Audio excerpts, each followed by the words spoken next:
Get your buckets. There's a lot of puking to be done over the political year of 2022. Let me start with me personally. There's the tale of two bills, the Inflation Reduction Act and the Respect for Marriage Act.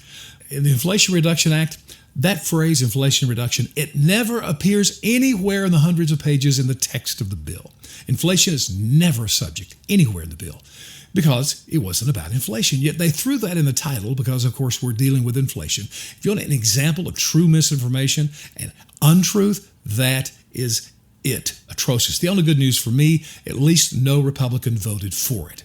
Not true about the Respect for Marriage Act. This thing, how Congress, for the big thing it does for the nation, can take two guys having sex somewhere and say, you know what, that alone elevates it to the level of the traditional marriage. A man and woman in a covenant relationship having babies, which is what makes a society grow and what makes it the healthiest.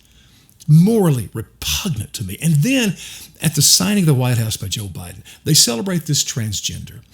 I don't know, he, she, it, whatever it is why I call them he shits. This is who was celebrated.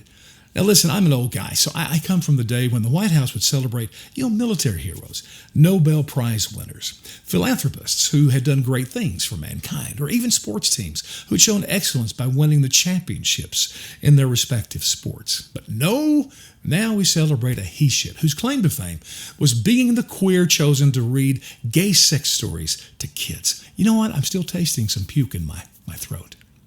But Democrats had reasons to puke. Now, I had the two bills. They had the tale of two billionaires. One of them used his own money to buy Twitter and then reveal that Democrats and Twitter, social media, and even the government were in cahoots and collusion to support the Democrat narrative and to silence any opposing viewpoints, and even worse, to deny democracy and rig elections. And then you had the other billionaire who used other people's money, committed fraud, and then poured millions and millions of dollars, second biggest donor out there to the Democrat Party. But the biggest puking of all goes to the Republicans and the midterm elections. I promise you, they're still in their bathrooms filling up buckets over that. They may not admit it. You got Kevin McCarthy who said, listen, we won the House back. We fired Nancy Pelosi. This is a victory. He should lose the leadership position over that one statement. It was awful for Republicans. Even worse in the Senate. You realize that 14 incumbents were up for re-election, Democrat senators. If you had told me before the election they would all win, I would have called you a nut. But they all won.